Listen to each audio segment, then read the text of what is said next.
साथियों, महाराष्ट्र पार्टी की राज्य कमेटी को प्रति मैं आभार व्यक्त करता हूं, जिन्होंने आज पार्टी की जो फेसबुक लाइव है उस पर बोलने का मुझे न्योता दिया। बहुत बहुत बधाई। महाराष्ट्र के साथियों को, कामरेडों को लाल सलाम। साथियों, मुझे बिहार का जो आगामी चुनाव होने वाला है उसी चुनाव पे बोलने के लिए कहा गया है। बिहार का चुनाव, इस मामले में आज सबसे ज़्यादा महत्वपूर्ण हो गया है कि कोरोना संक्रमण के दौर में यह पहला चुनाव है और यह चुनाव देश की राजनीति को प्रभावित ही नहीं करेगी बल्कि एक नई दिशा भी देगी। इसलिए पूरे देश की जनता का नज़र आज बिहार चुनाव पे लगा हुआ है। अभी देख रहे हैं जो कोरोना महामारी और संक्रमणों की संख्या में तेज़ी से बढ़ोतरी हो रही है। अगर देश के आंकड़े पे हम गौर करें तो अब तो 95,000 96,000 प्रतिदिन नए संक्रमित हो रहे हैं और हमारे देश का आंकड़ा ब्राज़ील को बहुत पहले ही क्रॉस कर दिया और अमेरिका को भी पीछे धकेलने की दिशा में बढ़ रही है और यही रफ्तार रहा तो अक्टूबर के प्रथम सप्ताह आते आते भारत कोरोना संक्रमण में दुनिया का पहला स्थान प्राप्त कर लेगा। अभी भी 75-76 हज़ार मौत का आंकड़ा पहुंच गया है और हमारे बिहार में भी पिछले जुलाई अगस्त महीना में इसमें काफ़ी बढ़ोतरी हुई है। 1.5 लाख से ज़्यादा लोग बिहार के संक्रमित हो गए हैं और 700 से ज़्यादा लोगों की मौत हो गई है। तो एक तरफ कोरोना संक्रमित का एक बड़ा ज़बरदस्त प्रभाव और उससे जो उत्पन्न स्थिति है, ख़ास तौर से पूरी जनता के सामने, रोज़ जो कमाने खाने वाले लोग हैं उनके सामने वह एक भयावह स्थिति उत्पन्न हो गई उसके चलते। और दूसरी तरफ बाढ़ के चलते बिहार के 16 जिले बहुत ही बुरी तरह प्रभावित हुए हैं, जिसमें लाखों लोग प्रभावित हुए, सैकड़ों की जानें गई, हज़ारों की संख्या में घर ध्वस्त हो गए, माल मवेशी पानी में बह गए और अभी भी बिहार के 16 जिलों में से अधिकतर इलाके हैं वो पानी में ही हैं, पानी से बाहर नहीं निकले। इस परिस्थिति में बिहार का चुनाव बिहार की जनता के सामने एक बहुत बड़ी चुनौती पेश करती है और सरकार, चाहे वो केंद्र सरकार हो या राज्य सरकार हो, इन दोनों सरकारों का जो प्राथमिक काम था वो था कि कोरोना से उत्पन्न जो स्थिति है उससे कैसे मुकाबला किया जाए, जनता को कैसे राहत दिलाया जाए, जो संक्रमित हैं उनको स्वस्थ करने के लिए ज़्यादा से ज़्यादा स्वास्थ्य सेवा उपलब्ध कराई जाए और कोरोना के चलते जो लोग बेरोज़गार हो गए हैं, जिनकी जीविका का पूरा साधन चौपट हो गया है, उनको कैसे राहत दी जाए और बाढ़ में जो नुकसान हुआ है उसकी क्षतिपूर्ति कैसे की जाए। मतलब बिहार की जो बड़ी आबादी है वह जिंदा कैसे रहेगी, उसके लिए जो काम केंद्र और राज्य सरकार के जिम्मे थी, सरकार उस काम को करने में पूरी तरह विफल साबित हुई है। असंवेदनहीन सरकार का चरित्र उजागर हुआ। और चुनाव, सरकार तो बहुत पहले से चुनाव में चली गई। जैसे कि आप सब लोग जानते होंगे, जून महीने में ही अमित शाह जी की डिजिटल रैली, मतलब वर्चुअल रैली हुई। और जून से पहले ही मई महीने में बिहार के उप मुख्यमंत्री, भाजपा के वरिष्ठ नेता सुशील मोदी जी का एक बयान आया। उस बयान में उन्होंने क्या कहा, ये कोरोना महामारी में डिजिटल तकनीक के द्वारा चुनाव संपन्न कराई जानी चाहिए, ऑनलाइन वोटिंग होनी चाहिए। उसी दिन सबसे पहले भारत की कम्युनिस्ट पार्टी मार्क्सवादी की बिहार राज्य कमेटी की तरफ से मैंने प्रेस वक्तव्यों के द्वारा इसका ज़बरदस्त विरोध किया। और बाद में सारे वामपंथी दल और विपक्ष की जितनी भी पार्टियां हैं, सभी पार्टियों ने एकजुट होकर के ये ऑनलाइन वोटिंग और डिजिटल तकनीक से चुनाव कराने की जो बात, इसका ज़बरदस्त विरोध हुआ। हम सबों को मालूम है, चुनाव आयोग भी शासक दल के दबाव में काम करती है। और बिहार का भी ये तजुर्बा अभी तक जो उभर के आया कि यहाँ जो बीजेपी और जदयू गठजोड़ की जो सरकार चल रही है, चुनाव आयोग पर इसका भी एक दबाव है। इसलिए चुनाव आयोग ने इसी पद्धति के द्वारा चुनाव कराने का दिशा में आगे बढ़ता हुआ प्रयास हमें दिखाई पड़ा और हम लोगों ने इसका विरोध किया। हमारी पार्टी ने, वामपंथी दलों ने, जो भी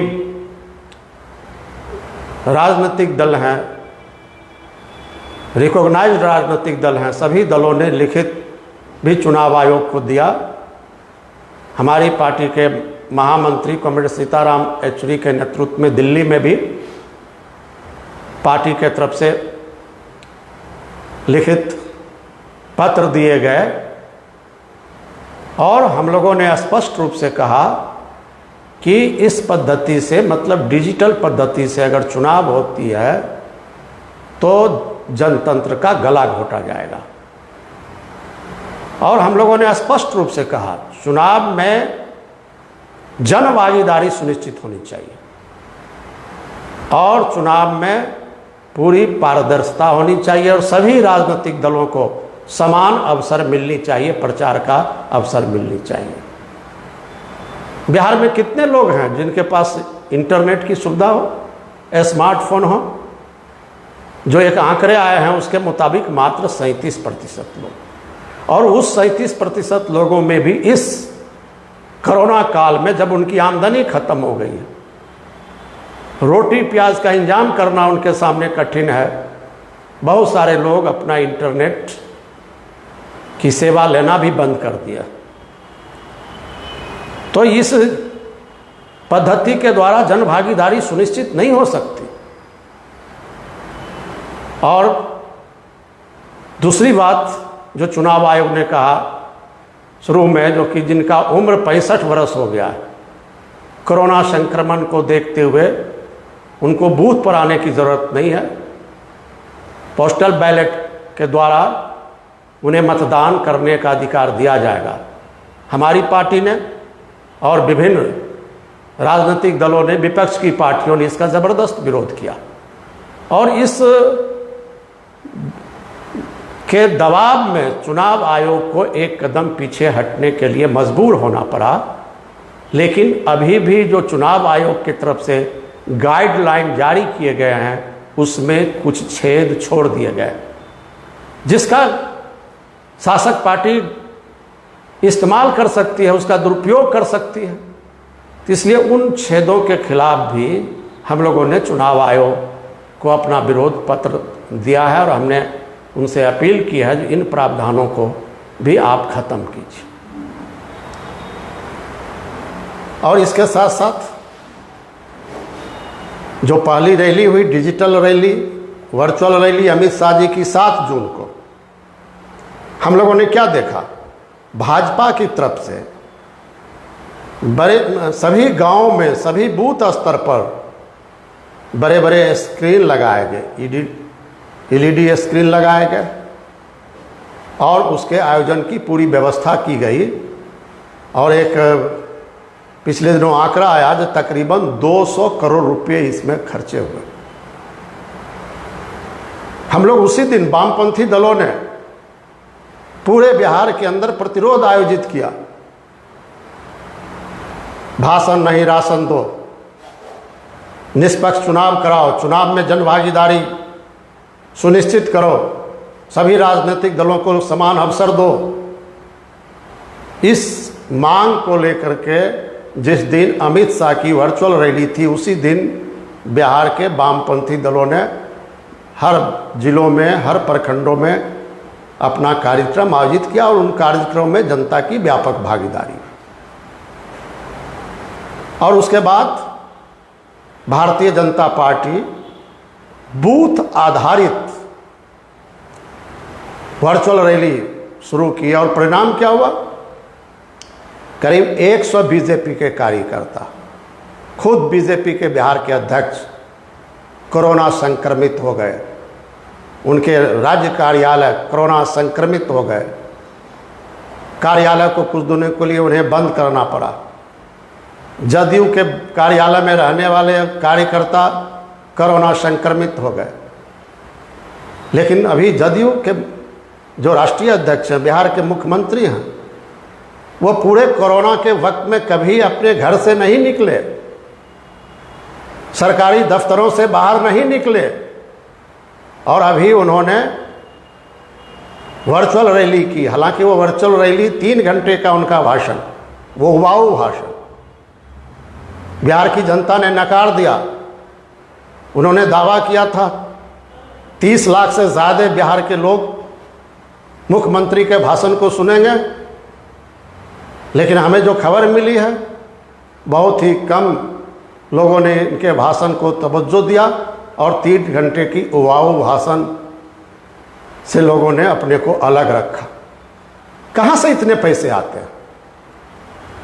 हम लोगों ने चुनाव आयोग को कहा कि इसको आप संज्ञान लीजिए, आप पूछिए, आप जो इस तरह की रैली आयोजित कर रहे हैं, इसमें जो करोड़ों रुपए खर्च कर रहे हैं, ये पैसे आपको कहाँ आ रहे हैं, कहाँ से आ रहे हैं?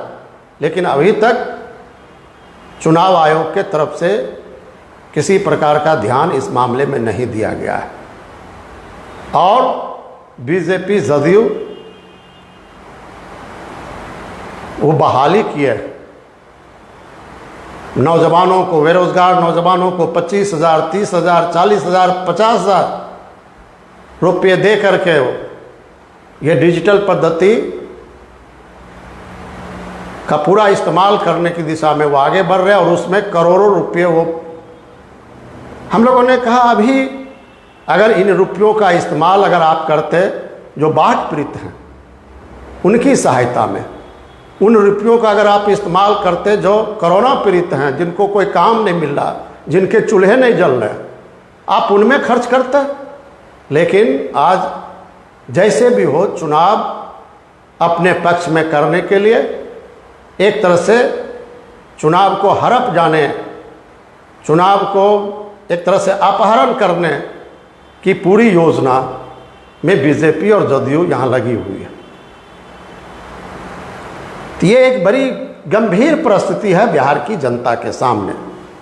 और इसी परिस्थिति में चुनाव आयोग ने स्पष्ट कहा कि समय पर ही चुनाव होंगे और ज्यों-ज्यों चुनाव का समय आप सब जानते हैं कि नवंबर के तीसरे सप्ताह तक चुनाव को संपन्न करा लेना है। इसलिए ज्यों-ज्यों समय नज़दीक आता जा रहा है, बिहार का चुनावी सरगर्मी जो है वो बढ़ता हुआ दिखाई पड़ रहा है। इस बीच में जो होते आया, दल बदल बहुत तेज़ी के साथ हो गया, शुरू हो गया है। पैसे का प्रलोभन, पदों का प्रलोभन, बड़ी संख्या में दल बदल विधायक, सांसद, एमएलसी, दूसरे नेता लोग इधर से उधर वो हो रहे हैं, एक दल को छोड़ के दूसरे दलों में शामिल हो रहे हैं और इसको भाजपा और जदयू की तरफ से बहुत बड़े पैमाने पर प्रोत्साहित किया जा रहा है। लेकिन आज ही आए हुए हैं भाजपा के राष्ट्रीय अध्यक्ष, बिहार के जो पहले जो प्रभारी बनाए गए पिछले दिनों, महाराष्ट्र के पूर्व मुख्यमंत्री भाजपा के नेता, वो बिहार के चुनाव के प्रभारी नियुक्त किए गए, वो भी कल आए और आज ही ये हमें जानकारी मिली है कि ये दोनों नेता जो आए हैं पटना, इससे आने से पहले उन्होंने अपने पार्टी के द्वारा, बीजेपी के द्वारा, आरएसएस के द्वारा सर्वे कराया। और वो सर्वे क्या था? बिहार के मुख्यमंत्री की लोकप्रियता का सर्वे। और आज जो रिपोर्ट आई है कि उनके सर्वे में, उनके जो अपना जो पार्टी का सर्वे था, उस सर्वे में ये बात उभर के आई है जो नीतीश कुमार जी की लोकप्रियता में बहुत ही गिरावट आई है। अब उनके सामने एक नया संकट पैदा हो गया है। अमित शाह, देश के प्रधानमंत्री, भाजपा के राष्ट्रीय अध्यक्ष बार बार इस बात को दोहराते रहे कि बिहार का चुनाव मुख्यमंत्री नीतीश जी के नेतृत्व में भी ही होगा, और काफ़ी तारीफ और काफ़ी प्रशंसा करते रहे। लेकिन जब सर्वे रिपोर्ट उनके पास आ गया कि नीतीश जी की लोकप्रियता में बहुत तेज़ी से उनका ग्राफ गिरा है, तो काफ़ी चिंतित हो गए। और यह भी बात आज उभर के आई है कि भाजपा अब ये तय कर रही है कि नीतीश जी के नाम पर हम वोट नहीं मांगे, उस पर ज़्यादा हम जोर नहीं डालें, बल्कि प्रधानमंत्री नरेंद्र मोदी जी के नाम पर, और जो कुछ काम पिछले दिनों हुए, चाहे वो मंदिर निर्माण का काम हो, चाहे धारा 370 कश्मीर से संबंध में हटाने का काम हो, या इस तरह के और भी जो कुछ काम जो अपने उपलब्धि मानती है, जिसके जिन बातों को आगे बढ़ा करके ये एक ध्रुवीकरण कर सकते हैं बिहार में, उसी एजेंडा को आगे बढ़ा करके वो चुनाव प्रचार को वो केंद्रित करना चाहते हैं, उसे संचालित करना चाहते हैं। लेकिन मैं एक बात स्पष्ट रूप से ये आपको बता दूं कि बिहार की जनता इस बार मूड बना रही है, क्योंकि नीतीश जी का मुख्यमंत्री रहे 15 साल हो गया, और इस 15 साल में लंबे अवधि तक भाजपा और जदयू मिलकर के सरकार चलाई है। और इन 15 सालों की जो उनकी उस सरकार की जो काम हुए हैं, उन कामों का जनता अब मूल्यांकन कर रही है, और इसका अंजाम आने वाला है चुनाव में। नीतीश जी और सुशील मोदी की सरकार ये जरूर पराजित होगी। और हमारी पार्टी ने तो नारा दिया है 2020 जाएंगे नीतीश, और ये नारे पे की लोकप्रियता बढ़ रही है, और बहुत सारे नारे हम लोगों ने जनता के सामने रखा है, और इसकी पूरी संभावना बनती हुई दिखाई पड़ रही है।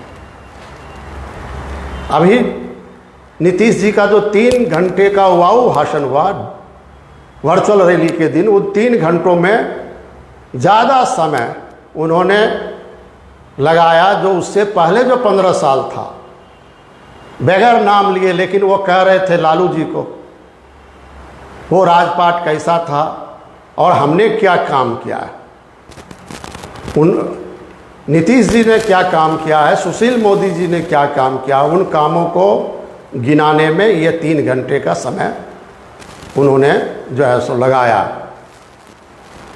लेकिन बिहार की जनता तो पूछ रही है उनसे, आप 15 साल में हो दिल्ली की गद्दी में, और अब तो डबल इंजन की सरकार है, पटने में आप हो, दिल्ली में आपकी सरकार है भाजपा के नेतृत्व में, डबल इंजन की सरकार चल रही। आप बताइए ना, आपने 15 साल में क्या किया? बहुत विकास के नारे दे रहे थे, कितना विकास हुआ बिहार का बताइए? शिक्षा के हालत के बारे में, रोजगार के बारे में, कितने को रोजगार आपने दिया? अपराध कितना आप रोक पाए? कृषि क्षेत्र में क्या विकास हुआ? सामाजिक न्याय को कितना आपने मजबूत किया?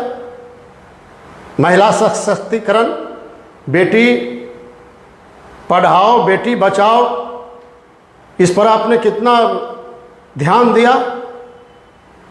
सामाजिक जो सौहार्द का वातावरण है उसको कितना आपने मजबूत किया?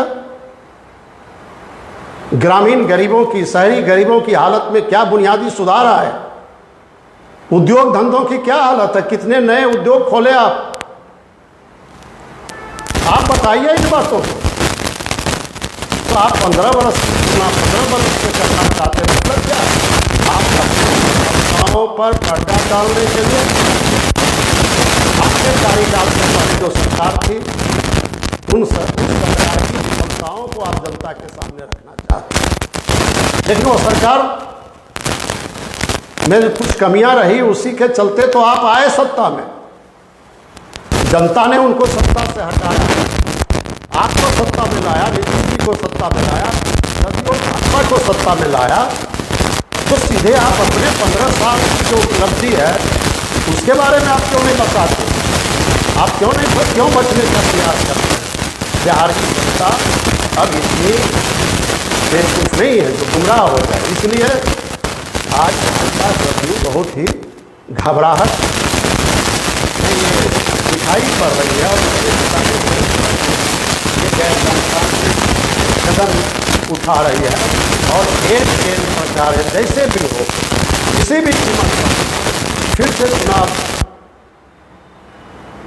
के बाद सत्ता में आओ, इस दिशा में धन बल छल सत्ता का दुरुपयोग, चुनाव आयोग पर दबाव बना करके चुनाव को हड़पने की कोशिश, इन तमाम कोशिशों में भाजपा जदयू गठबंधन आज बिहार में वो लगी हुई है। मैं महाराष्ट्र के साथियों को ये बता तो भी उनको भी नहीं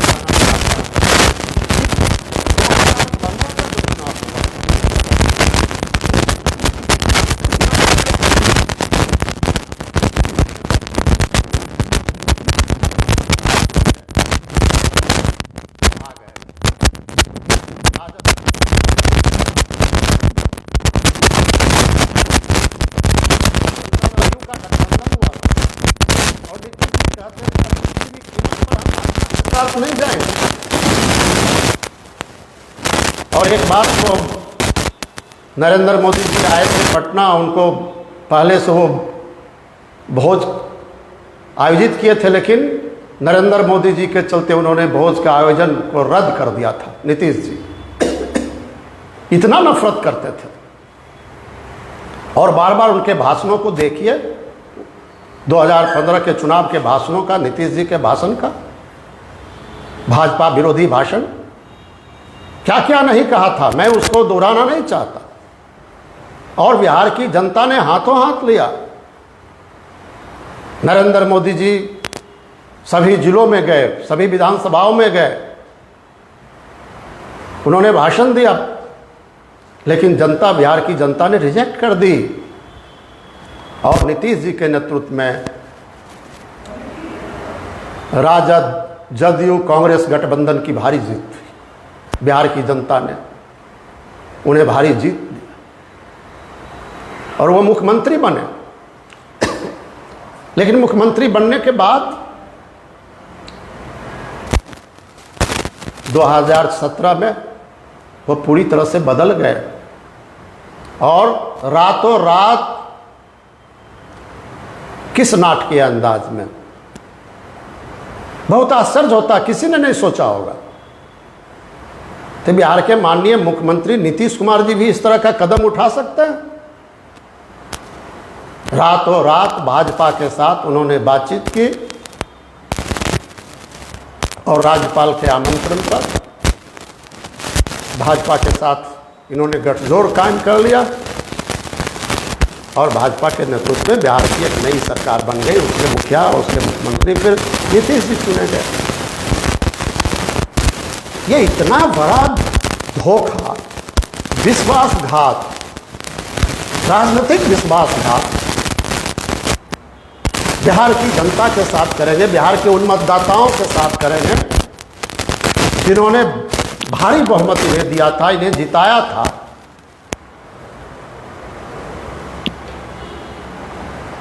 और देश में सबसे बड़े अवसरवादी नेता के रूप में नीतीश जी उभर के आए। इसलिए बिहार की जनता भूली नहीं है नीतीश जी की अवसरवादी राजनीति, नीतीश जी का जनता के साथ, मतदाताओं के साथ विश्वासघात। बिहार की जनता ने मैंडेट दिया था इन्हें भाजपा के खिलाफ और उस मैंडेट की अवहेलना करके चले गए भाजपा के गोद में। इसलिए बिहार की जनता मूड हमें दिखाई पड़ता है, वो मन बना चुकी है। इस विश्वासघात का, राजनीतिक विश्वासघात का, अवसरवाद का पूरी एकता के साथ वो जवाब नहीं कर सकते। इसलिए आज इसके अंदर बेचैनी बहुत ज़्यादा है। मुझे वो दिन याद है जब हमने देखा था, अखबारों में भी आई, ये सब घटनाक्रम के बीच आरएसएस के कुछ नेता जो दिल्ली से आए थे या नागपुर से आए थे, वो नीतीश जी के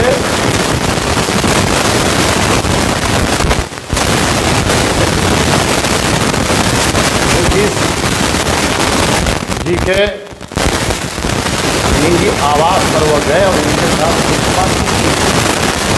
हम लोगों ने मान लिया। बताइए आरएसएस के साथ आपकी क्या बातचीत थी, आप जनता को अवगत कराइए।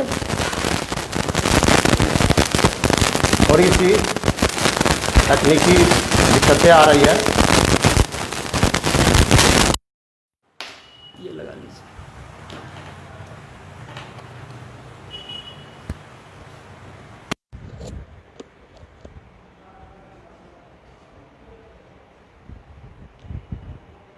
मैं शुरू करता हूं फिर से। तो ये आरएसएस के सामने इन्होंने पूरा घुटना टेक दिया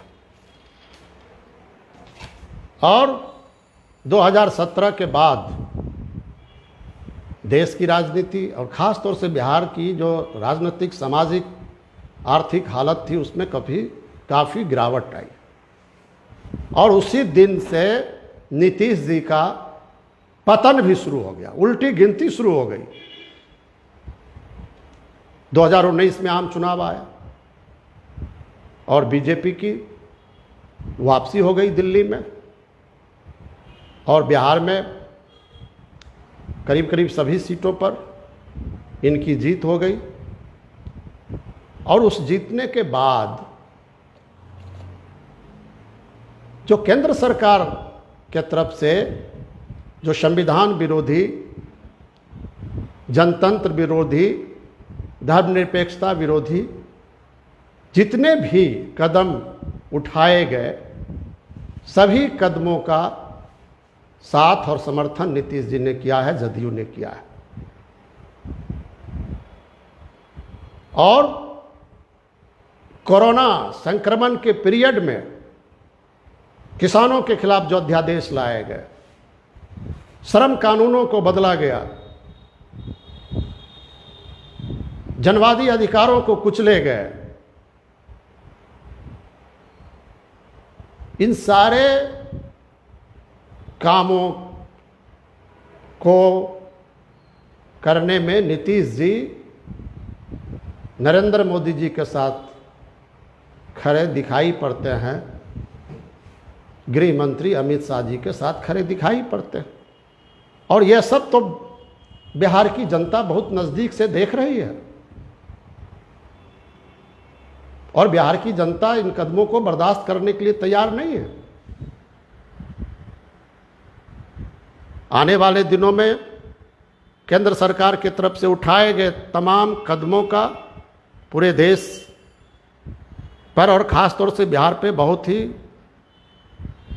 कुप्रभाव होने वाला है और इसके खिलाफ एक ज़बरदस्त आंदोलन भी होने की संभावना है।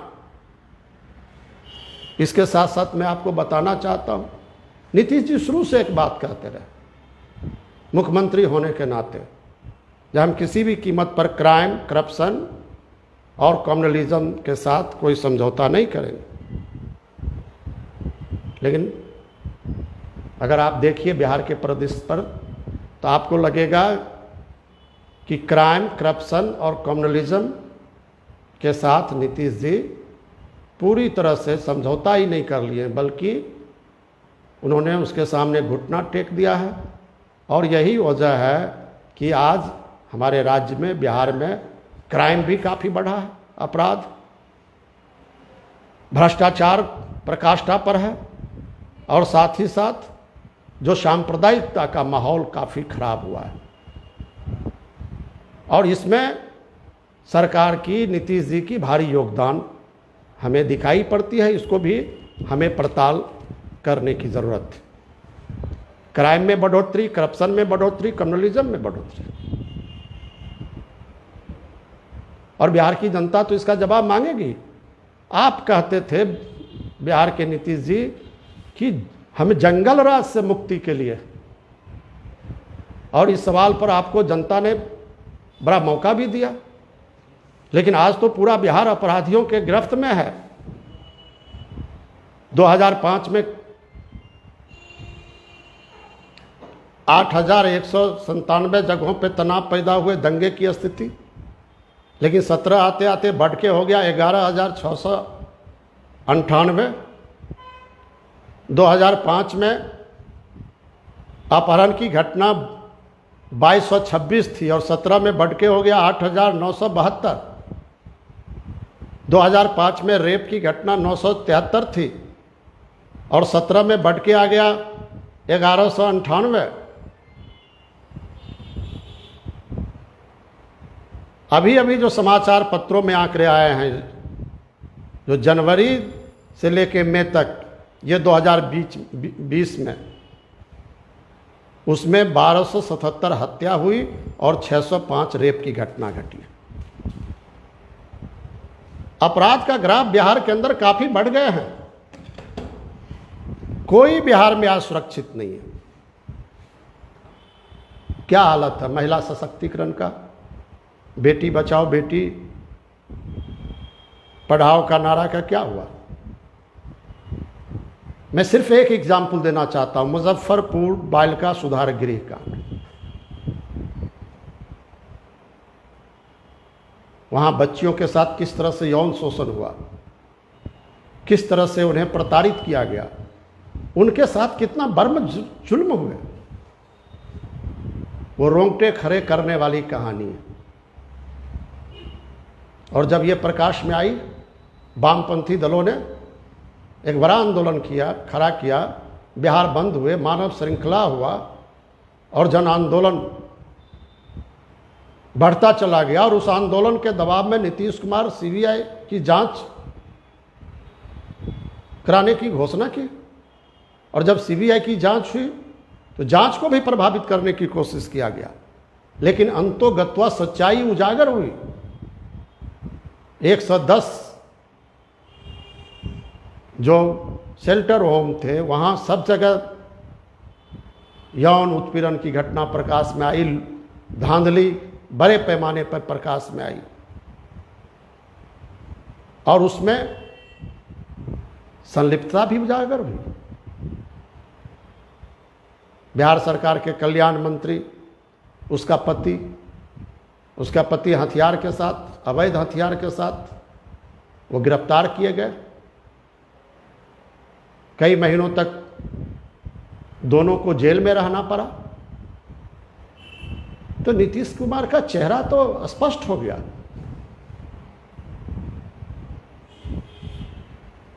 अभी अभी मुजफ्फरपुर में एक डकैती की घटना घटी है, एक सप्ताह पहले। पूरे घर के सामान तो लूट ही लिया और एक 17 वर्ष की युवती को क्रिमिनल उठा के ले गए और आज तक अभी तक वो लड़की वापस घर नहीं लौटी है।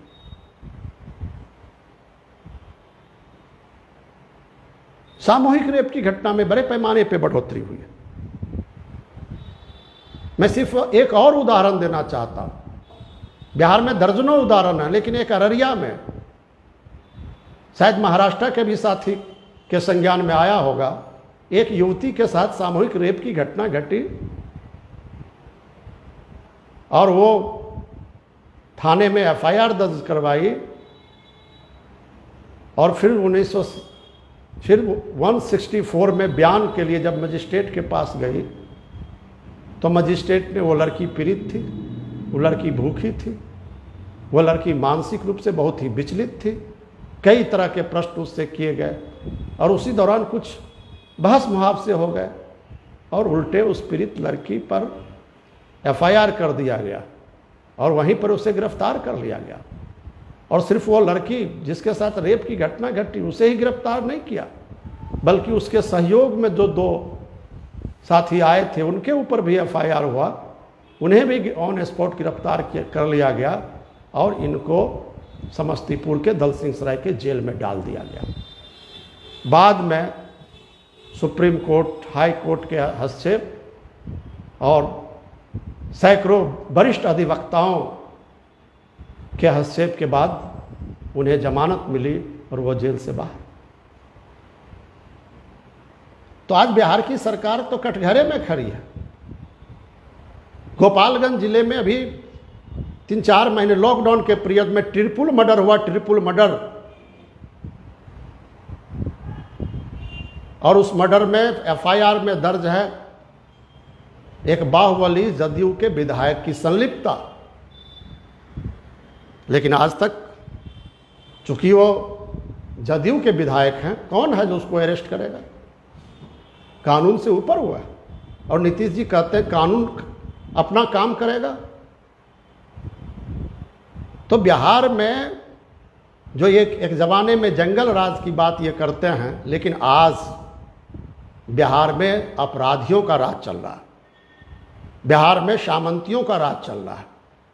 हमारे ही पार्टी के नेता खगड़िया के जगदीश चंद्र बसु, लोकप्रिय किसान नेता की हत्या लॉकडाउन के पीरियड में उनके ही गांव में वो सामंती अपराधियों ने गोली मार के कर दी।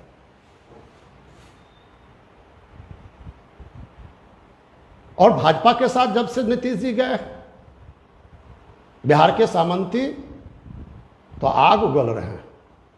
पूरे बिहार में दलित भयभीत, दलितों के ऊपर उनके द्वारा हमले तेज हुए। मैं दर्जनों उदाहरण दे सकता हूं। इसी लॉकडाउन के पीरियड में भोजपुर जिला में एक दलित बेचारा जो छोटा बहुत मुर्गा बेचने का धंधा करता था, उसके मुर्गे ले लिए गए और वो जब पैसे की मांग की तो उनके साथ पिटाई की गई और ऑन स्पॉट वो दलित की हत्या। बेगूसराय में 2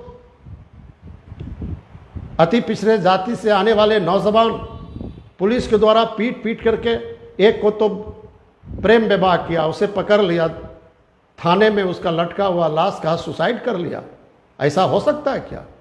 और उसके जस्टिस के लिए दूसरा नौजवान जब सोशल मीडिया के द्वारा इस बातों को उठा रहा था तो उसे भी गिरफ्तार करके इतनी पिटाई की गई कि 2-3 दिनों के बाद उसकी भी मृत्यु हो गई। ये कैसी सरकार है? किस तरह की राज चल रही है? तो इसलिए अपराध का ग्राफ इतना ज़्यादा बढ़ गया है कि लोग अब सुरक्षित नहीं है, कोई भी सुरक्षित नहीं है। रोज अपहरण, रोज लूट, डकैती, हत्या, बलात्कार, गरीबों के घरों को उजाड़ने की घटना, ये दिन प्रतिदिन जो है वो बढ़ता जा रहा है। दूसरा चीज़ जो नीतीश जी ने कहा था, करप्शन। हम जीरो टॉलरेंस, कोई करप्शन के साथ हमारा समझौता नहीं होगा। लेकिन चारा घोटाला से तो बड़ा घोटाला हुआ, सृजन घोटाला। 2000 करोड़ रुपए से ज़्यादा का घोटाला हुआ, सृजन घोटाला, भागलपुर का सृजन घोटाला। कई पदाधिकारी उसके गिरफ्त में आए, वो जेल जा रहे हैं। लेकिन शुरू में शासक पार्टी के नेताओं के भी नाम आ रहे थे, लेकिन सत्ता का इस्तेमाल करके, चाहे वो दिल्ली की सरकार हो कि राज्य की सरकार हो, उन्हें एक तरह से बचा लिया गया है, लिपापोती कर दी गई है।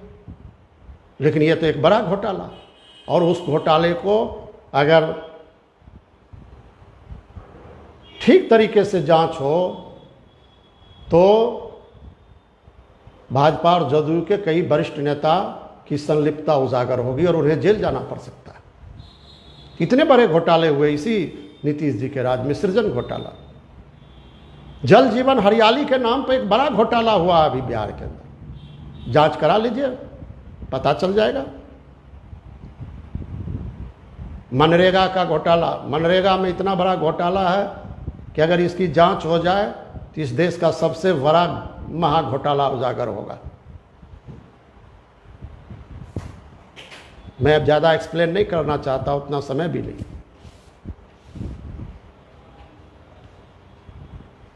बाढ़ राहत का घोटाला, इनका 15 साल का इसी के पीरियड में जो है वो कोसी में बाढ़ आई थी और महाप्रलय हुआ था, जिसको राष्ट्रीय आपदा घोषित किया गया था। तत्कालीन प्रधानमंत्री ने राष्ट्रीय आपदा घोषित किया था, और करोड़ों खरबों रुपये आए थे, पूरी दुनिया भर से आए थे। आज तक उसका कोई हिसाब नहीं हुआ। बांध क्यों टूटा, इसके लिए एक कमेटी बनाई गई थी, और उस कमेटी ने इंजीनियर, ठेकेदार और जो राजनीतिक जो साठगांठ था उसको उजागर किया था, लेकिन कोई किसी प्रकार की कार्रवाई नीतीश जी ने किया, और आज तक उस बाढ़ में जो पैसे आए उसका कोई हिसाब किताब नहीं। इतने बड़े घोटाले हुए, और हर बार बाढ़ सुखाड़ के नाम पर करोड़ों रुपए का बिहार में घोटाला होता है। सोलर लाइट स्कीम घोटाला, मेरिट घोटाला, स्कूल में नामांकन घोटाला, शौचालय योजना घोटाला, महिला सुरक्षा घोटाला, दर्जनों घोटाले हुए हैं इस पीरियड के अंदर। मेरिट घोटाले बहुत चर्चित रहा है हमारे देश के अंदर। मैट्रिक में, इंटर में, दूसरे परीक्षाओं में जो टॉप करता बिहार, और उसके बारे में जब पूछताछ हुई तो लड़का में वो योग्यता ही नहीं पाई गई, और जब गहन पड़ताल किया गया तो पता चला उसकी संलिप्तता, और बड़े बड़े पदाधिकारी लोग उसमें संलिप्त पाए गए। मेरिट घोटाला हुआ बिहार के अंदर, मेरिट घोटाला। आज आप चले जाइए गांव में, बगैर रिश्वत दिए हुए कोई काम होता है क्या? एक भी छोटा काम, आपको जाति प्रमाण पत्र बनाना हो, आपको आवासीय प्रमाण पत्र बनाना हो, आपको सामाजिक सुरक्षा पेंशन लेना हो,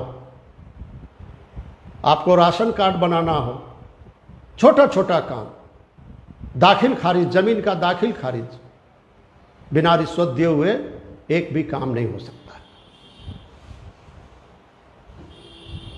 इसलिए ये जो नीतीश जी की सरकार है, यह सरकार एक तरह से घोटाले की सरकार।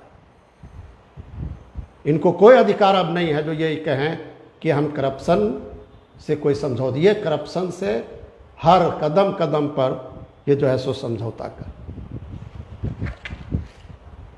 तीसरी बात इन्होंने कहा था जो कम्युनलिज्म से हम कोई कंप्रोमाइज नहीं करेंगे, सांप्रदायिकता से कोई कंप्रोमाइज नहीं करेंगे। लेकिन सच्चाई क्या है?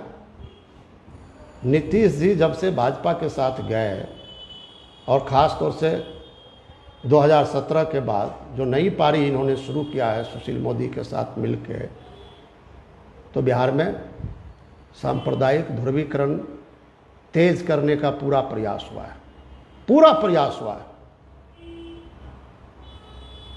बिहार एक ऐसा प्रदेश था जब रथ यात्रा हो रहे थे, नरसंहार की संभावना थी।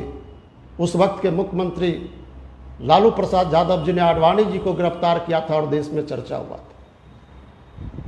बड़ी बड़ी रैलियां आयोजित की गई थी बिहार के अंदर, वामपंथी दल और दूसरे सेकुलर पार्टियों की तरफ से सांप्रदायिकता विरोधी रैलियां आयोजित की गई थी। सामाजिक सौहार्द की बड़ी बड़ी रैलियां आयोजित की गई थी, लेकिन नीतीश जी ने सांप्रदायिक ताकतों को बढ़ने की खुली छूट दे दी और आज गांव गांव तक ये सांप्रदायिक जहर फैलाने में एक हद तक कामयाब हुए। और ये कहते हैं जो हम सांप्रदायिकता के साथ किसी प्रकार का समझौता नहीं करेंगे, झूठ, ये बिल्कुल ही झूठ है। 2016 में एक आंकड़ा है मेरे पास, बताना चाहता हूं, 109 सांप्रदायिक वारदातें हुई थी बिहार में और 2017 में बढ़कर 163 हो गया। पूरे देश के अंदर अन्य राज्यों की तुलना में सबसे ज़्यादा सांप्रदायिक दंगे और तनाव बिहार में हुए 2017 में 163 जगहों पे। भागलपुर और नवादा में 2018 में सुनियोजित रूप से दंगे कराए गए, सुनियोजित रूप से दंगे कराए गए और पुलिस प्रशासन तमाशबीन रही। 2019 की बात मैं आपको बताता हूं, समस्तीपुर के रोसड़ा में मस्जिद के ऊपर हमले किए गए और मस्जिद के ऊपर चढ़ करके बजरंग दल के लोगों ने भगवा झंडा फहरा दिया।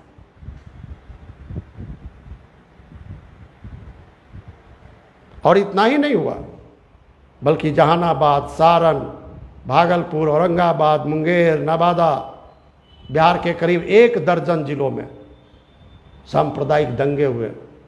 अल्पसंख्यकों को टारगेट किया गया, उनके दुकानों को, घरों को तहस नहस किए गए। बिहार की सरकार क्या इसके लिए जिम्मेदार नहीं है? मॉब लिंचिंग की घटना से भी बिहार अछूता नहीं रहा। सारण में मैं खुद वहां गया था, किस तरह से अल्पसंख्यक नट युवक को पीट पीट करके बुरी तरह निर्ममतापूर्वक हत्या कर दी गई थी।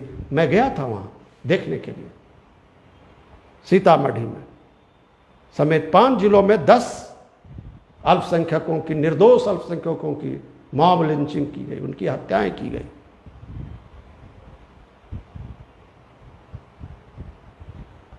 मुजफ्फरपुर में, अच्छा ये मोतिहारी में किस तरह से एक प्रोफेसर को खींच करके उनके आवास से, कॉलेज कैंपस से उनके ऊपर बुरी तरह से प्रहार किए गए थे, बर्बर रूप से उन्हें पिटाई की गई थी। बाद में कई महीनों तक पटना और दिल्ली में उन्हें इलाज कराना पड़ा।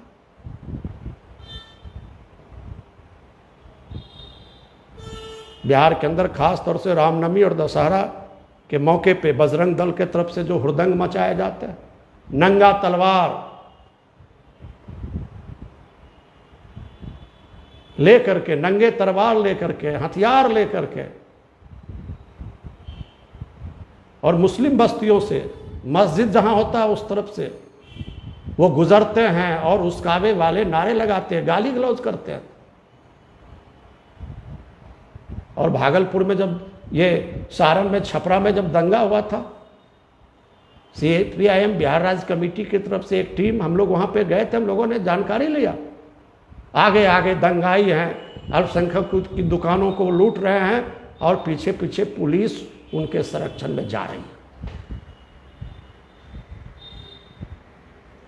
इस तरह से हम देखते हैं कि आज की तारीख में और इस चुनाव में भी बीजेपी खास तौर से सांप्रदायिक ध्रुवीकरण के प्रयास में लगी हुई है और सांप्रदायिक ध्रुवीकरण के माध्यम से वो वोट हासिल करने के लिए हर तरह का छोटी छोटी बातों पे, कोई मुस्लिम युवक हो, कोई हिंदू युवक हो, कोई सवाल पे कुछ बाताबाती हो गई, उसको अब सांप्रदायिक रूप दे दो और उसको वोट बैंक में तब्दील करो और प्रशासन इस काम में सम्मिलित हो जाती है। तो ये एक बड़ा जो है सो प्रयास जारी है। तो इस तरह से बिहार की जनता अब समझ चुकी है। नीतीश जी जो बार बार ये बात कहते रहे ये 15 वर्ष की अवधि में कि हम क्राइम, करप्शन और कम्युनलिज्म से किसी प्रकार का जो है सो कंप्रोमाइज़ नहीं करेंगे, तो इनका चेहरा पर से पूरा पर्दा जो है सो उठ गया है और अब जनता इस बात को जो है सो मानने के लिए तैयार नहीं है। इसीलिए मैं ये बताना चाहता हूं कि बिहार की जनता इस बार के चुनाव में मन बना रही है और नीतीश और सुशील मोदी की जोड़ी अब जाने वाली है। हम अब विस्तार में नहीं जाना चाहते। रोजगार का सवाल, शिक्षा का सवाल, स्वास्थ्य का सवाल, खेती किसानी का सवाल, भूमि सुधार का सवाल, उद्योग धंधा का सवाल, ये सारे सवाल के मामले में नीतीश सरकार कटघरे में खड़ी है। हम लोग चुनाव में इसके बारे में फोकस में लाएंगे। रोजगार की क्या हालत है, चाहे ग्रामीण गरीब हों, शिक्षित हों, कोई बहाली नहीं हो रही है और बिहार के कृषि मजदूर आज पलायन कर रहे हैं। क्या जवाब है नीतीश जी? 15 साल में पलायन तो बढ़ गए, अब महिलाएं जा रही हैं बाहर और इस पीरियड में जो लोग प्रवासी मजदूर लौट के आए थे वो मजदूर फिर से कोई काम नहीं मिला, मनरेगा में भी कोई काम नहीं। क्या करेगा वो मजदूर? लौट रहा है। पद रिक्त हैं, स्कूल में पद रिक्त हैं, स्वास्थ्य में पद रिक्त हैं, डॉक्टर का पद रिक्त है, सरकारी कर्मचारियों का पद रिक्त है, लेकिन कहीं कोई बहाली नहीं हो रही। इसलिए बेरोजगारी का दर बिहार में सबसे ज़्यादा है। शिक्षा का गुणवत्ता में बहुत गिरावट आई है। जितने स्टूडेंट हैं उसके मुताबिक टीचर नहीं है। हजारों स्कूल हैं जहाँ की खेल कूद का मैदान नहीं है, पीने का पानी का व्यवस्था नहीं, शौचालय का व्यवस्था नहीं। हायर एजुकेशन में आप पता करिए, कई विषयों के लिए खुला हुआ है, लड़के एडमिशन लेते हैं लेकिन पर्याप्त मात्रा में शिक्षक नहीं है और शिक्षा पर जो इतना खर्च होना चाहिए बहुत ही कम खर्च होते हैं और शिक्षा का पूरी तरह से निजीकरण हो रहा है। तो शिक्षा की बदहाल हालत, उसी तरह स्वास्थ्य की हालत है। इस कोरोना महामारी में अस्पतालों में इलाज नहीं है क्योंकि सार्वजनिक स्वास्थ्य क्षेत्र पर सरकार ने ध्यान ही नहीं दिया। स्वास्थ्य तो पूरा मुनाफा कमाने का साधन बन गया है निजी क्षेत्र में, प्राइवेट अस्पताल में आज ज़्यादा से ज़्यादा जो है वो पैसे लूटे जाते हैं और अब तो कोरोना से जो प्रभावित होकर लोग आ रहे हैं उनके लिए अस्पतालों में जगह नहीं। दर्जनों डॉक्टर की मौत हो गई, राजनीतिज्ञ मर गए, सीपीआई के राज्य सचिव की मौत हुई कोरोना में। तो अस्पताल की जो बदहाली है, शिक्षा, ये स्वास्थ्य क्षेत्र में जो बदहाली है वो भी पूरी तरह से प्रकट हो गई है। खेती किसानी अगर आप देखिए, जो हमारा सबसे बड़ा, हमारी खेती जो है वो खेती पर आधारित हमारी अर्थव्यवस्था है और खेती की हालत सबसे ज़्यादा खराब है। यहाँ भी आत्महत्या किसानों ने किया। मक्का पैदा करने वाले किसान पिछले साल आधे दर्जन किसानों ने आत्महत्या की। कोई खरीद नहीं होती है, जिसके चलते गेहूं पैदा करने वाले किसान, धान पैदा करने वाले किसान और दूसरे चीज़ पैदा करने वाले किसानों की खेती घाटे में। किसानों को कर्जे नहीं मिलते, किसानों के लिए कोई बाजार नहीं है, सिंचाई योजनाएं लंबित हैं, खेतों तक पानी नहीं पहुंच पाती है और इसके चलते बिहार के किसान दरिद्र होते चले गए। और जो कृषि मजदूर हैं, खेत मजदूर हैं, उन्हें कोई काम नहीं मिल पाता खेती में, जिसके चलते ग्रामीण इलाकों में ग्रामीण सरबराह खेत मजदूर का बड़े पैमाने पर पलायन बढ़ता चला गया। और कृषि रोड मैप का क्या हुआ? बड़े बड़े योजनाएं बनाई गई थी। नीतीश जी ने कहा था इतने व्यंजन पैदा होंगे जो हिंदुस्तानी कोई भी व्यक्ति के थाल में एक बिहारी व्यंजन होगा।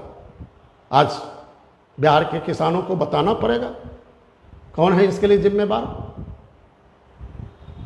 भूमि सुधार का क्या हुआ? डी बंदोपाध्याय भूमि आयोग की अनुशंसा सामंतियों के दबाव में इन्होंने कूड़ेदान में फेंक दिया है। अगर ये डी बंदोपाध्याय भूमि आयोग की अनुशंसा को लागू करने का प्रयास करते तो जो लोग बेघर हैं, जिनके पास बास भूमि नहीं है, उन्हें 10 डिसमिल जमीन मिल जाती। बटाईदारों का रजिस्ट्रेशन होता, उन्हें ताकत मिलती, और तकरीबन 21-22 लाख एकड़ ज़मीन। तो डी बंदोपाध्याय ने कहा था हर भूमिहीन परिवार को 1 एकड़ ज़मीन खेती के लायक दी जा सकती है, और सभी बासहीनों को 10 डिसमिल ज़मीन घर के लिए दी जा सकती है। बात तो बहुत लंबे चौड़े इन्होंने किया, हम ज़मीन खरीद के देंगे, हर भूमिहीनों को देंगे, लेकिन कितनों को मिले। और तो उल्टी दिशा में सरकार जा रही है। जो लोग बसे हुए, हमारी पार्टी ने कुर्बानी दे करके, वामपंथी दलों ने कुर्बानी दे करके जिन जमीनों पर गरीबों को बसाया, चाहे वो भूदान की ज़मीन हो, सीलिंग की ज़मीन हो, सरकारी ज़मीन हो, उन ज़मीनों पर नोटिस दी जा रही है, उन्हें उजाड़ा जा रहा है। तो हमारा खेती तो चौपट हो गई, भूमि सुधार लागू नहीं किया गया, तो बिहार का विकास होगा कैसे? और नीतीश जी को विकास बाबू के रूप में सम्मानित करने का कुछ लोगों ने प्रयास किया, बिहार के सामंतियों ने, बिहार के भूमाफिया ने। ये विकास पुरुष हैं, कैसे विकास पुरुष हैं?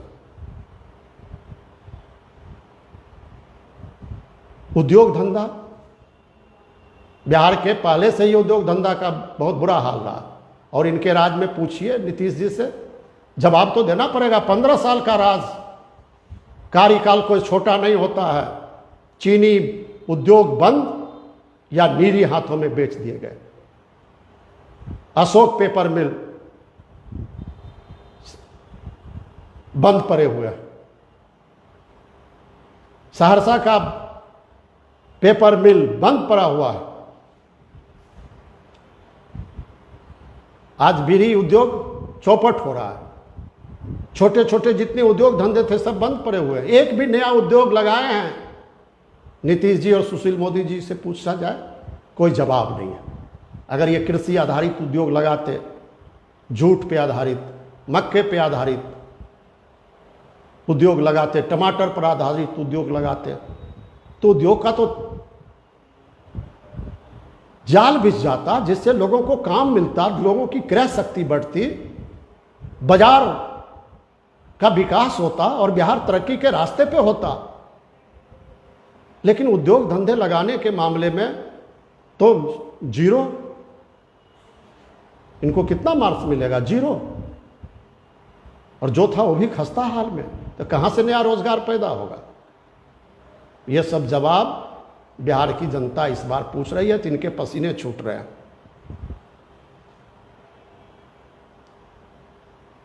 क्या हालत है? जो लोग संविदा पे बहाल हुए हैं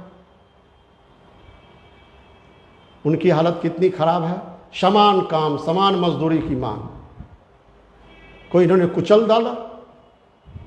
हाई कोर्ट ने कहा ये सही है डिमांड, सुप्रीम कोर्ट ये चले गए। बिल्कुल श्रमिक विरोधी अप्रोच है इनका। और श्रम कानून में जो तब्दीली की गई, नीतीश जी सबसे आगे बढ़ करके 8 घंटे का 12 घंटा, और कोई जुलूस कीजिएगा तो FIR होगा। यह सब काम ही लॉकडाउन के पीरियड में नीतीश कुमार जी ने किया है। तो उद्योग धंधा जो था वो और भी चौपट हो गया, और गैर जनतांत्रिक कदम ये उठा रहे हैं। और मिड डे मील वर्कर, आशा वर्कर, आंगनबाड़ी वर्कर, उनकी जो लंबित मांगे हैं, एक भी मांगे पूरी नहीं। उसी तरह से सामाजिक न्याय की धज्जियां उड़ाई जा रही है। सामाजिक न्याय की अवधारणा को कत्ल किया जा रहा है।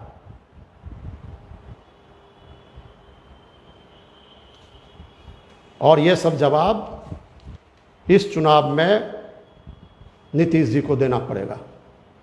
नीति आयोग ने कहा, नीति आयोग ने, भारत सरकार के द्वारा बनाई नीति आयोग, जो मानवीय विकास के जो सूचकांक जारी किया 2019 के अंत में, उसमें उन्होंने बिहार के बारे में कहा है कि निचले पायदान पे खड़ा है। कुपोषितों की गरीबी सबसे ज़्यादा बिहार के अंदर, शिक्षा का गुणवत्ता में सबसे कमज़ोर स्थिति बिहार का। ये सारी बातें, मैं उसके विस्तार में समय नहीं है, समय खत्म होने वाला है। तो खुद नीति आयोग ने जिन बातों को कहा, इसके लिए कोई प्रश्न उत्तर है क्या नीतीश जी के पास? कोई उत्तर आप दे सकते हैं? कोई जवाब आप दे सकते हैं? तो 15 बरस का समय कोई कम समय नहीं होता है। और इस समय में जो आपको करना चाहिए था बिहार के विकास के लिए, नीतीश जी ने, सुशील मोदी जी ने एक काम आपने नहीं किया। और इसके चलते आपके खिलाफ, नीतीश और सुशील मोदी के सरकार के खिलाफ बड़ा जन आक्रोश दिखाई पड़ता है।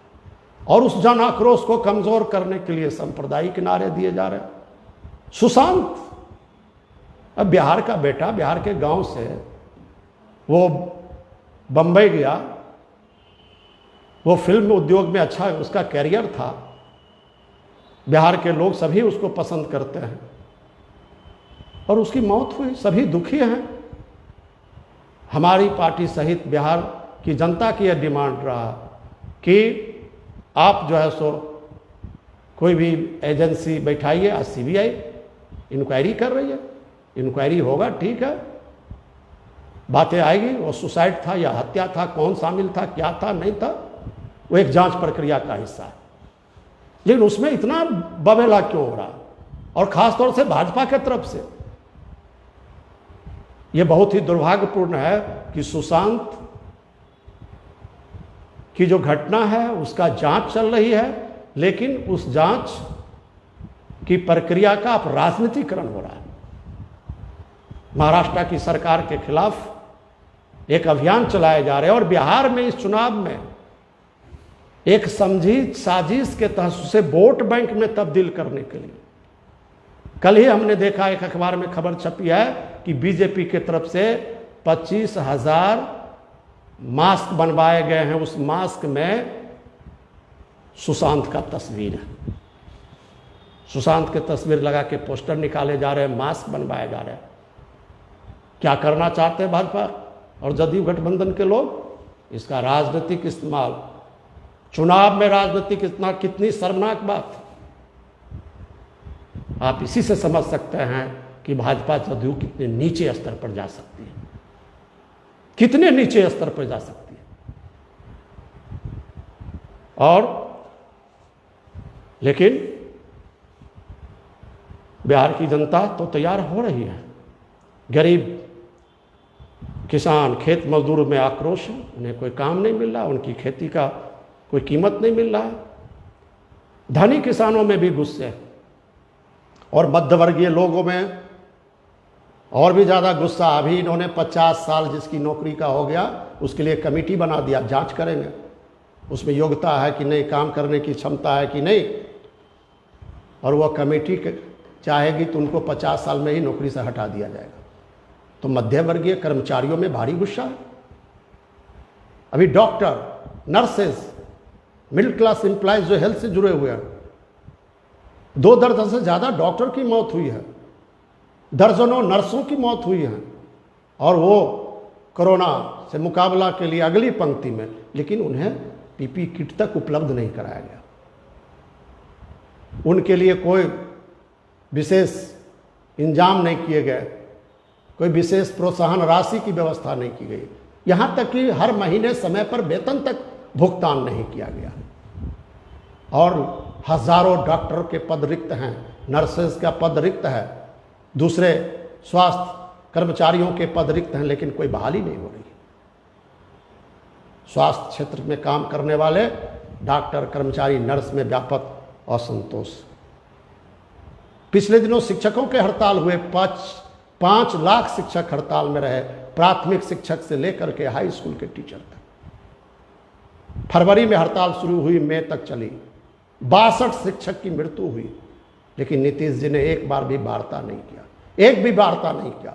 शिक्षक आंदोलन को तोड़ने के बहुत प्रयत्न किए गए।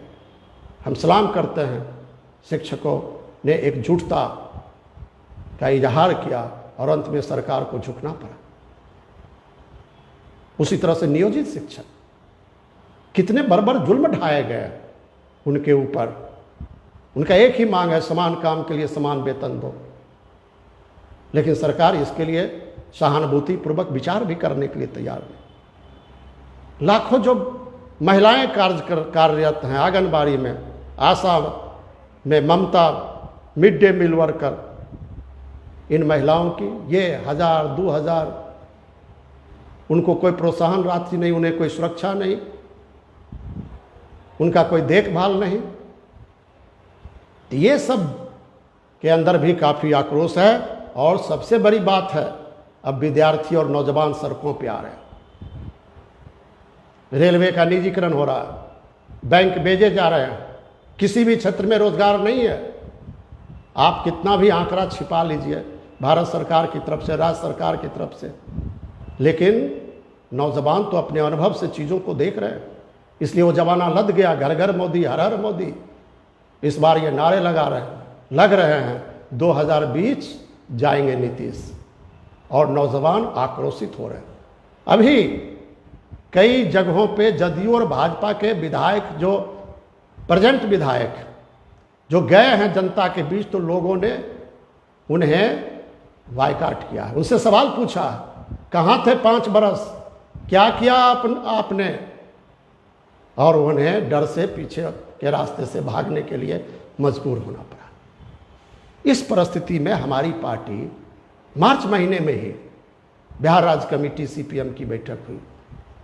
कॉमरेड एसआरपी, कॉमरेड हनान मुल्ला जो हमारे राज्य के प्रभारी हैं, पॉलिट ब्यूरो मेंबर, उनकी मौजूदगी में, और हम लोगों ने तय किया कि भाजपा गठबंधन को हराने के लिए हर संभव जो भी करना होगा हम अपने बिहार के अंदर करेंगे, और उसके लिए वामपंथी एकता हमारा आधार होगा, और वामपंथी एकता के आधार पर बिहार के धर्मनिरपेक्ष और जनवादी ताकतों के साथ हम एकता स्थापित करने का प्रयास करेंगे, और उसमें हम लोग लगे हुए हैं। वामपंथी एकता अधिक से अधिक मजबूत हो, और उस एकता के आधार पे यहाँ सबसे बड़ी पार्टी है विपक्ष में, उनका अपना एक जनाधार है, वोट आधार है, राजद। 2 बार उनसे बातचीत हुई है, उसके अध्यक्ष से सकारात्मक बातचीत हुई है, सैद्धांतिक सहमति बनी है, आगे देखना है सीट शेयरिंग। हम उम्मीद करते हैं कि एक सम्मानजनक सीट भी वामपंथी दलों को मिलेंगे, और इस तरह से अगर व्यापक एकता बन जाए बिहार में, सारे जो विपक्ष की ताकत राजद समेत और वामपंथी ताकत, और ये एकता अगर मुकम्मल एकता हो जाए और इसमें विलंब ना हो, तो जनता में एक भरोसा पैदा होगा। वो भरोसा पैदा होगा कि भाजपा जदयू गठबंधन चाहे जो भी तिक्रम कर ले, चाहे जितना पैसा पानी की तरफ बहाए, जितना सत्ता का इस्तेमाल करना हो, लेकिन इसको पराजित किया जा सकता है। ये एक मजबूत भावना, एक मैसेज बिहार की जनता के बीच जाएगी, और हमारी पार्टी उसी काम में लगी हुई है। हम हर तरह से, संकट जरूर है, कोरोना का संकट है, बाढ़ का संकट है, हमारी बहुत बड़ी ताकत नहीं है, लेकिन वामपंथ का एक बड़ा आधार है, एक अपील है बिहार के अंदर गांव-गांव तक। कोई भी ऐसा बूथ नहीं जहां वामपंथी कार्यकर्ता नहीं हो, कोई भी ऐसा विधानसभा नहीं, कोई भी ऐसा जिला नहीं जहां लाल झंडे की ताकत नहीं हो। इसलिए लाल झंडा, वामपंथी ताकत, सीपीएम चाहती है कि एक जो धर्मनिरपेक्ष ताकत है, जो डेमोक्रेटिक ताकत है, उसके साथ एक व्यापक एकता बने। और अगर व्यापक एकता बनाने में हम सफल हो गए, तो हम आपको ज़रूर भरोसा दिलाते हैं कि चुनाव में, बिहार के चुनाव में हम भाजपा को हम बुरी तरह से पराजित करेंगे, और देश के लोग जो भाजपा के खिलाफ लड़ने वाले लोग हैं, उनको एक बड़ी ताकत मिलेगी, बिहार से उनको एक ताकत मिलेगी, यह हम भरोसा दिलाते हैं। महाराष्ट्र के साथियों को हम सलाम करते हैं। आपने जो पिछले दिनों किसान आंदोलन किया, जो लॉन्ग मार्च किया, हमारे बिहार के साथी और हम सब लोग आपके संघर्ष को सलाम करते हैं, आपसे प्रेरणा लेते हैं। और जो भी साथी आज हमारी बातों को सुने, हम उन तमाम साथियों के प्रति धन्यवाद व्यक्त करते हैं, और महाराष्ट्र पार्टी को जो हम सलाम करते हैं और अपनी बात समाप्त करते हैं।